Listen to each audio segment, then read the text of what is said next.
आधार card केमिति download करि Paribas निज मोबाइल रे कोनोसी आधार सेंटर बा ऑनलाइन सेंटर को न जाई निज मोबाइल रे आधार डाउनलोड करि पारिबा और कोनोसी व्यक्तिर नुआ आधार बा छोटो छुआर नुआ आधार टी डाउनलोड करि पारिबा। आधार कार्ड जदि डाउनलोड करिवे आपनकर मोबाइल रे ताकू सेव केमिति रखिबे प्रिंट केमिति करिवे तार फुल प्रोसेस टी देखि नबा। हेलो दोस्तों नमस्कार welcome to my YouTube channel HM teach Odia channel. जदि एही इनफॉरमेशन टी आपनको भलो लागिथिले वीडियो टी गुटे लाइक शेयर एवं हमर एही चैनल को निश्चय सब्सक्राइब करि देबे। चलंतु देखि नबा केमिति आधार डाउनलोड करि पारबे आपनकर मोबाइल रे। एही वीडियो टी बिना स्किप करि लास्ट पर्यंत स्टेप बाय स्टेप देखंतु। प्रथमे एहार ऑफिशियल वेबसाइट को विजिट करिबा। आपनकर मोबाइल रे जे कोनोसी ब्राउजर टी ओपन करि देबे। ब्राउजर टी ओपन करि सारिला परे आपन सर्च बॉक्स रे लिखि देबे my Aadhaar. My Aadhaar search करिला परे आपनकर पेज टी एमिति ओपन हे जिवो एवं एहार प्रथम ऑप्शन रे my Aadhaar dot UIDAI government.in my Aadhaar रे क्लिक करि देबे। एही प्रथम ऑप्शन रे आपण क्लिक करि देबे। क्लिक करि देला परे आपनकर पेज टी एमिति लोड हे ए ऑफिशियल वेबसाइट टी खुली जिवो। प्रथम ऑप्शन टी होची वेलकम टू माय आधार। एटी आपण क्लिक करि मध्य आधार प्रिंट करि पारिबे एवं एहार सेकेंड ऑप्शन होची डाउनलोड आधार। एही डाउनलोड आधार रे आपण क्लिक करि मध्य आधार को प्रिंट करि पारिबे। एठी क्लिक करि आपण आधार को इजी रे डाउनलोड करि पारिबे। एही ऑप्शन रे क्लिक करिले आ पेज टी ओपन हे जिवो। यार प्रथम ऑप्शन टी होची आधार नंबर।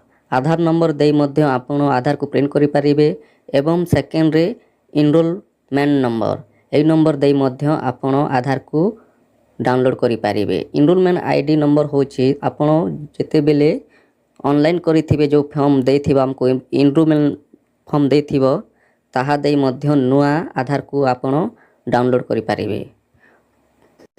प्रथमे आमे आधार नंबर देई केमिति आधार प्रिंट करिबा चलो देखिबा। एठी आपण आधार नंबर टी देबे एवं एठी आपण कैप्चा नंबर दे देबे। कैप्चा टी दे देबे एवं सेंड ओटीपी रे क्लिक करि देबे। प्रथमे आधार नंबर टी फिलअप करि देबा एवं कैप्चा नंबर टी फिलअप करि देबा। कैप्चा नंबर टी फिलअप करि सारिला परे आपण एटी सेंड ओटीपी एही सेंड ओटीपी रे क्लिक करि देबे। सेंड ओटीपी रे क्लिक करि देले आपणकर पेज टी एमिति लोड हे जिवो। आपणकर मोबाइल गोटे ओटीपी आसीबो। से ओटीपी आपण एटी फिलअप करि देबे एवं वेरीफाई डाउनलोड रे क्लिक करि देबे। ओटीपी टी फिलअप करि सारिला परे वेरीफाई डाउनलोड रे आपण क्लिक करि देबे। एटी क्लिक करि देला परे आपणकर पेज टी लोड हे जिवो एवं एठी ओपन फाइल ए डाउनलोड फाइल रे ओपन रे आपण क्लिक करि देबे। एठी क्लिक करि ओपन रे क्लिक कर देला परे आपनकर एमिति पेज टी शो हे जिवो। आपनकर प्रथम ऑप्शन टी एही प्रथम ऑप्शन टी होची ई आधार। एटी आपण आधार टी डाउनलोड हे जाई अछि। एठी आपण क्लिक करि देबे। एठी क्लिक करि देला परे आपनकर लोड हे एमिति पेज टी शो दिसिबो। This file is protect. एही फाइल रे आपण गोटे पासवर्ड टी देबे। आपनकर पासवर्ड केमिति रहिबो आपनकर ऑफिशियल वेबसाइट रे सब मेंशन करा जाई अछि। आपण केमिति डाउनलोड करि पारिबे आपण पासवर्ड केमिति देई पारिबे आपनकर आधार डाउनलोड केमिति करि पारिबे सॉफ्टवेयर रे सपोर्टिंग केमिति हेबा एटी सब देइछन्ते एवं ताकू गुटे गुटे क्लिक करिकि देखि देबे। प्रथमे होची आपनकर इंपोर्टेंट होची पासवर्ड केमिति क्रिएट करिवे। से पासवर्ड टी देई आपण आधार कार्ड को डाउनलोड करि पारिबे। एठी क्लिक करि आपण देखि पारिबे जे पासवर्ड केमिति क्रिएट करा जाय। आपनकर प्रथम एग्जांपल दिया गला। आपनकर ना जदि सुरेश कुमार आपनकर डेट ऑफ बर्थ जो ईयर टी रहिबो 1990 आपनकर पासवर्ड केमिति क्रिएट हेबो आपनकर प्रथम चारिटी कैपिटल लेटर रहिबो SURE एवं आपनकर 1990 रहिबो एमिति पासवर्ड क्रिएट हेबो। जदि आपनकर साई कुमार आपनकर जदि साई कुमार आपनकर जदि चारिटी कैपिटल लेटर नेला बेले SAIK एवं 1990 एमिति पासवर्ड क्रिएट करी आपण आधार कार्ड को डाउनलोड करि पारिबे। एठी आपणकर पासवर्ड टी क्रिएट करि देबे। आपणकर जो ना थिबो आपणकर प्रथम जो कैपिटल चारिटी लेटर देई देबे एवं आपणकर जो ईयर टी थिबो डेट ऑफ बर्थ ईयर से ईयर देई देबे आर एही ओपन रे क्लिक करि देबे। एठी क्लिक करि सारिला परे आपणकर पेज टी एमिति लोड हे जिवो एवं आधार कार्ड टी शो हे जिवो। आपणकर आधार कार्ड टी शो हे जिवो। एठी आपण देखि पारिबे आपणकर आधार टी शो हे जेछि। आपण ताकू सेव करी एवं प्रिंट मध्य करि पारिबे। ନୂଆ ଆଧାର କେମିତି ଡାଉନଲୋଡ୍ କରିପାରିବା ବା ଛୋଟ ଛୁଆଙ୍କର ଆଧାର କେମିତି ଡାଉନଲୋଡ୍ କରିପାରିବା ତାହା ଚାଲ ଦେଖିନେବା। ଆପଣ ପ୍ରଥମେ ବ୍ୟାକ୍କୁ ପଳାଇ ଯିବେ। ଆପଣ ବ୍ୟାକ୍ ଆସି ଏହି ଅପସନ୍କୁ ଆସିଯିବେ। ଆପଣ ପୁଣି ଏହି ଡାଉନଲୋଡ୍ ଆଧାରରେ କ୍ଲିକ୍ କରିଦେବେ।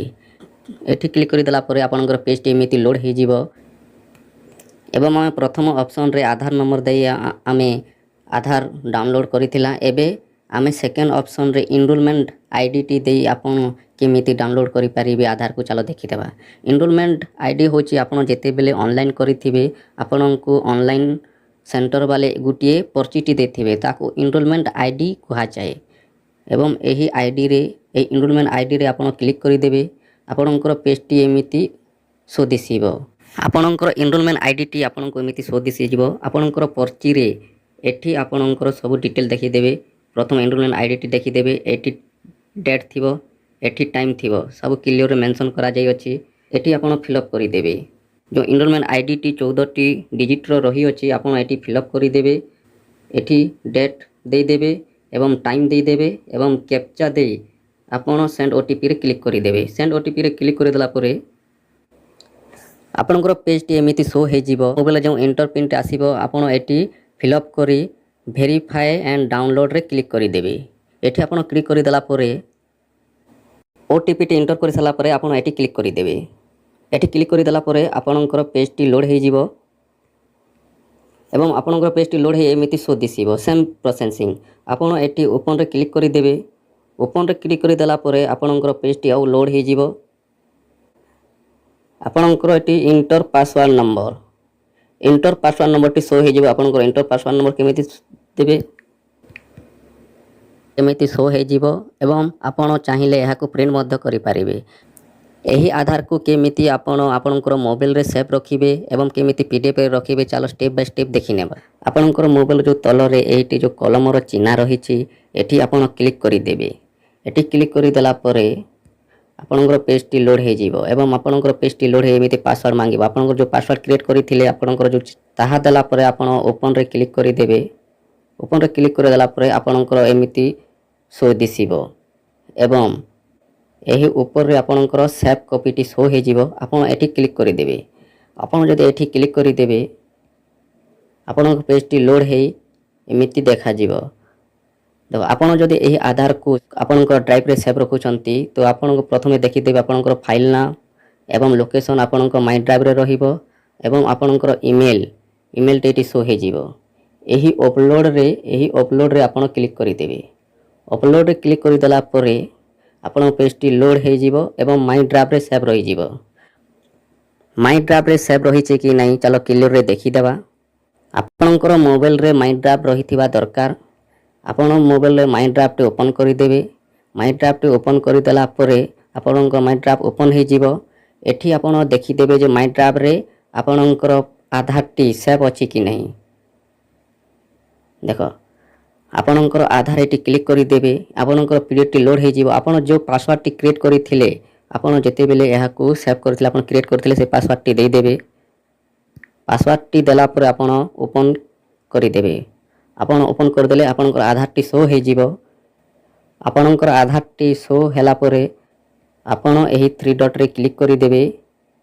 ଏହି 3 ଡଟ୍ରେ କ୍ଲିକ୍ କରିଦେଲେ ଆପଣଙ୍କ 3 ଡଟ୍ରେ କ୍ଲିକ୍ କରିଦେଲେ ଏମିତି ପେଜଟି ଓପନ୍ ହୋଇଯିବ। ଆପଣ ଚାହିଁଲେ ତାକୁ ସେୟାର କରିପାରିବେ ଏବଂ କପି ଲିଙ୍କ୍ ମଧ୍ୟ ପଠାଇ ପାରିବେ ଆପଣଙ୍କର ଆଧାରର ଏବଂ କପି ମଧ୍ୟ ବନେଇ ପାରିବେ, କାହାକୁ ସେଣ୍ଡ କରିପାରିବେ, ଡାଉନଲୋଡ଼୍ କରିପାରିବେ ଏବଂ ପ୍ରିଣ୍ଟ ଆଉଟ୍ ମଧ୍ୟ ବାହାର କରିପାରିବେ।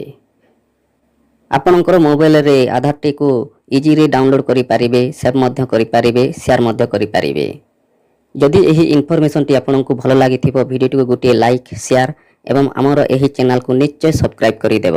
ଜୟ ଜଗନ୍ନାଥ।